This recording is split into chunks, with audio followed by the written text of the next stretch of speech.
Allez, on va continuer là, notre présentation de start-up innovantes. On en a vu 3 il y a quelques minutes. On va poursuivre avec 3 autres. Elles aussi, donc, elles travaillent à la transition environnementale. Elles vont nous dire ce qu'elles font, comment elles le font et comment elles contribuent à cette transition. Il y a Pando 2, juste à côté de moi, avec Jean-Gabriel Winkler. Il y a Data Farm avec Stéphane Petitbon, bonjour. Et Emma Alfonsil pour Stream Energy. Bonjour à tous les 3, bienvenue. Alors, honneur aux dames, tout le temps, quand même un peu. On va commencer avec Emma et Stream Energy. Expliquez-nous ce que c'est. Oui, bonjour à tous. Alors, je suis CEO et cofondatrice de Stream Energy. Et Stream Energy aide les professionnels de l'énergie à gérer la manière dont l'énergie renouvelable va être produite, va être échangée et va être fournie au consommateur final. Alors, il faut bien voir que le marché de l'énergie, c'est un marché en pleine mutation. Là où avant on privilégiait des gros acteurs nationaux comme Engie, EDF, maintenant on a une multitude de nouveaux producteurs indépendants d'électricité renouvelable. Et c'est finalement là où avant il fallait une centaine de personnes pour opérer une centrale thermique, maintenant il faut globalement il y a 1 ou 2 opérateurs chez ces nouveaux producteurs indépendants qui doivent gérer des centaines de centrales photovoltaïques, de toitures photovoltaïques, d'éoliennes. Et c'est un challenge. De plus, en fait, tous ces producteurs, on sort petit à petit du marché 100% subventionné. Donc jusque-là, ils se préoccupaient assez peu de la commercialisation de cette énergie renouvelable, puisque EDF et l'État indirectement absorbaient tout, quelles que soient les conditions de marché, à un prix fixe. Et c'est vraiment là le challenge de la transition énergétique, c'est que maintenant, on doit maîtriser cette énergie intermittente pour l'amener sur le marché de l'énergie. Et pour qu'elle rencontre la demande, pour pouvoir satisfaire la demande sans faire appel à du thermique. C'est vraiment le défi de la transition énergétique et c'est ce qui nous anime chez Stream, essayer de maîtriser cette énergie. Donc en pratique, c'est un marché très décentralisé, une nouvelle chaîne avec des gens qui s'échangent de l'énergie. Et en fait, pour que ça fonctionne, ces nouveaux acteurs, producteurs, agrégateurs qui vont revendre sur le marché, nouveaux fournisseurs et maintenant même consommateurs, c'est très vertueux, ils peuvent aller acheter directement aux producteurs d'énergie renouvelable, ça s'appelle les PPA. Mais pour que ça fonctionne, ils ont besoin de modéliser, de générer des données, de monitorer et de savoir prévoir et de s'échanger ces flux de données assez complexes de manière facile. Et c'est là qu'on intervient. On est un peu le facilitateur, donc on est plutôt une équipe de geeks qui construisent des modèles et qui vont leur fournir des outils pour monitorer leur production en temps réel, pour prévoir ce qu'ils vont produire, ce qu'ils vont consommer, tous ces nouveaux acteurs, et pour valoriser cette énergie et de manière générale des outils pour gérer leur flux de données. Donc c'est des outils un petit peu complexes et on essaie vraiment concrètement à quoi ça ressemble. On est capable de se connecter en temps réel à des toitures photovoltaïques, des éoliennes sur tout le territoire et de remonter les données en temps réel. On est capable de les analyser, d'extrapoler, de détecter les sous-performances, etc. Donc c'est des gros volumes de données.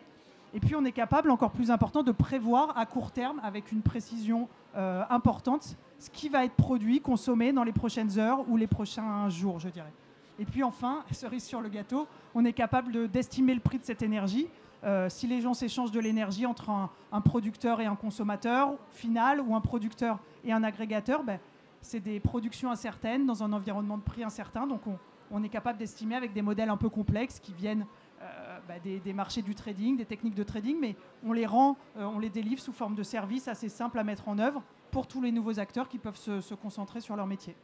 Emma, vous existez depuis quand et combien de clients vous avez? Comment vous vous développez? Alors, on a 14 mois, précisément. Et non, ça se passe très bien. On a maintenant quasiment 40 clients, donc beaucoup de producteurs d'énergie renouvelable, indépendants, principalement en France, mais aussi les énergéticiens, les plus gros acteurs intégrés qui sont sur toute la chaîne. Et là, vraiment, le but maintenant, c'est d'étendre un peu notre présence en Europe et de continuer à développer notre produit en écoutant un peu les besoins de nos clients. Et le but, c'est qu'ils puissent se concentrer sur leur savoir-faire métier, produire, trouver des clients, avoir une relation avec leurs clients. Et nous, on facilite toute la problématique de données et de modélisation. Ça n'existait pas, ça ? Alors ça existe, il y a beaucoup d'outils de supervision de cette production d'énergie renouvelable, mais là où nous, on essaie vraiment de combler ce gap qui existe entre l'intermittence de cette énergie renouvelable et les contraintes du marché de l'électricité. Et ça, c'est vraiment le challenge qui arrive, parce qu'avant, la subvention, qui est très vertueuse, elle facilitait les choses parce que tout était absorbé. Maintenant, il faut vraiment qu'on arrive à l'adapter et on fait un peu le pont entre ces deux mondes et il y a moins d'équipes et de gens comme nous qui se sont spécialisés là-dessus. Merci. Data Farm, Stéphane Petitbon, alors qu'est-ce que vous faites? Comment vous le faites? Expliquez-nous. Donc, donc je suis CEO et cofondateur de Data Farm. Donc nous, en fait, on produit et on fournit de l'énergie à base de biodéchets agricoles notamment à destination des data centers. Donc on a des clients qui ont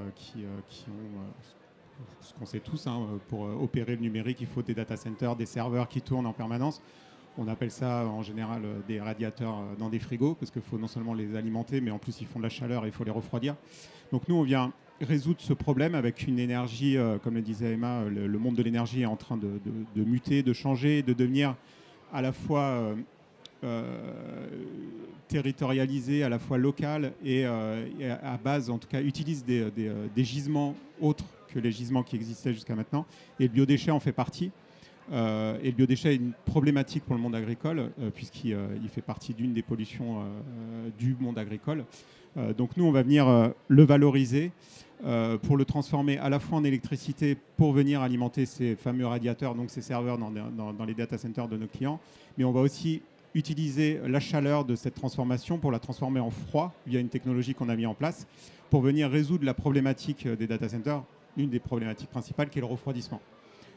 Donc là, le refroidissement, avec notre technologie, coûte zéro à l'environnement et coûte zéro financièrement à nos clients data centers qui opèrent soit du cloud, donc nos clients sont des clouders classiques, ou soit de plus en plus, il faut se l'avouer, d'extraction de crypto-assets qui est très énergivore, qui est un secteur qui est très énergivore, mais qui permet d'aller chercher de l'énergie locale, de ne pas la transporter, de la consommer localement et d'en faire une valeur. Et concrètement, alors comment vous faites? Vous collectez les déchets? Comment ça se passe? Non, en fait, pour un accès rapide, je dirais, au marché, entre guillemets, on va directement en fait, s'adosser à des agriculteurs qui ont déjà des biodéchets, qui les traitent, mais ils ont, dans leur processus de traitement, ils ont beaucoup de ce qu'on appelle du biogaz, donc, parce qu'on crée avec ces déchets du biogaz. Et ce biogaz est une énergie qui peut être soit injectée sur un réseau gaz classique, mélangé au gaz naturel, mais là, les coûts d'infrastructure sont énormes. Et en général, les gros infras type GRDF, etc., ne vont pas aller chercher dans la pampa des kilomètres de tuyaux pour aller ramener le gaz. Donc nous, on vient se mettre à proximité et nos clients se mettent à proximité parce qu'on est dans un monde où la data est plus facile à transporter que l'énergie. Donc on peut se mettre très facilement à côté d'un point d'énergie pour alimenter la data.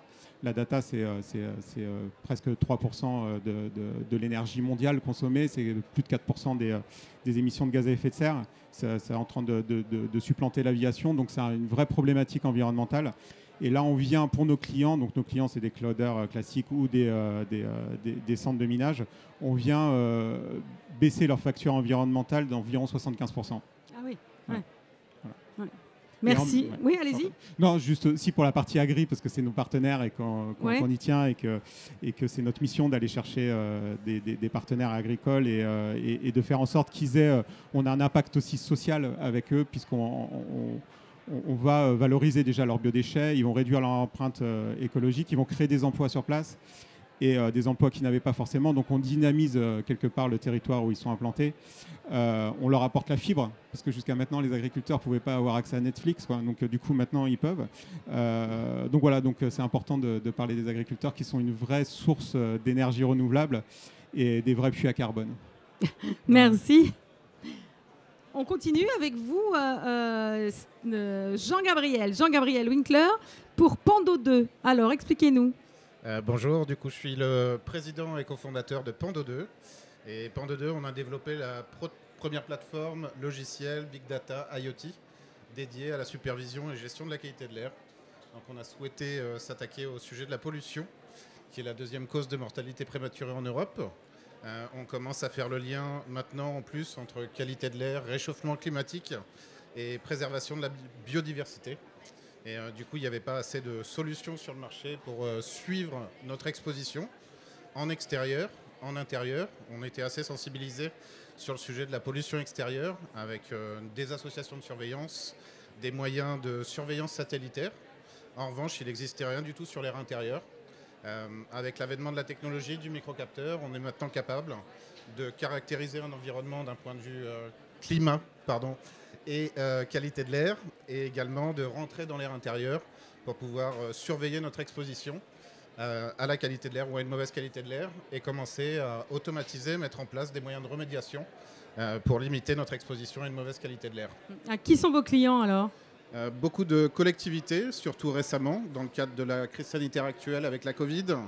On a mis beaucoup de temps à reconnaître que la Covid se transmettait par aérosol. Et donc du coup, beaucoup de mesures de CO2, de déploiement pour les collectivités, les écoles, les crèches, les collèges, les lycées. Des bureaux de plus en plus. On a à ce titre, par exemple, déployé 500 capteurs de mesure du CO2 dans les établissements scolaires de la ville de Paris. Beaucoup d'établissements suivent. Tout ce qui est également industriel, milieu industriel, surveillance des émissions, est un très gros sujet. Et alors, comment elle est la qualité de l'air en intérieur ? Il y a du travail, on peut l'améliorer. D'un point de vue renouvellement d'air, c'est encore quelque chose de très nouveau. Il faut savoir que depuis une dizaine d'années, on a travaillé sur les réductions des consommations énergétiques des bâtiments. Le bâtiment, c'est 40% des émissions de CO2. Donc on a fait en sorte vraiment d'être plus efficace d'un point de vue énergétique. En revanche, ça s'est fait au détriment de la qualité de l'air. Et c'est aujourd'hui un vrai sujet, puisque, encore une fois, deuxième cause de mortalité prématurée, des impacts sur les capacités cognitives, notamment des enfants, ce qui est dommageable, sur la santé, le bien-être, etc. Merci beaucoup, merci à tous les trois. Je crois qu'on peut les applaudir aussi. Alors nous, c'est fini pour aujourd'hui au niveau des tables rondes, mais on va se retrouver demain. Il y aura 2 autres thématiques, l'inclusion et le handicap et la finance solidaire. Pourquoi pas, vous pouvez revenir sur ce salon et puis assister à toutes ces tables rondes ici sur le stand de la Caisse d'épargne Île-de-France. En tout cas, passez une très bonne fin de salon et puis peut-être à demain.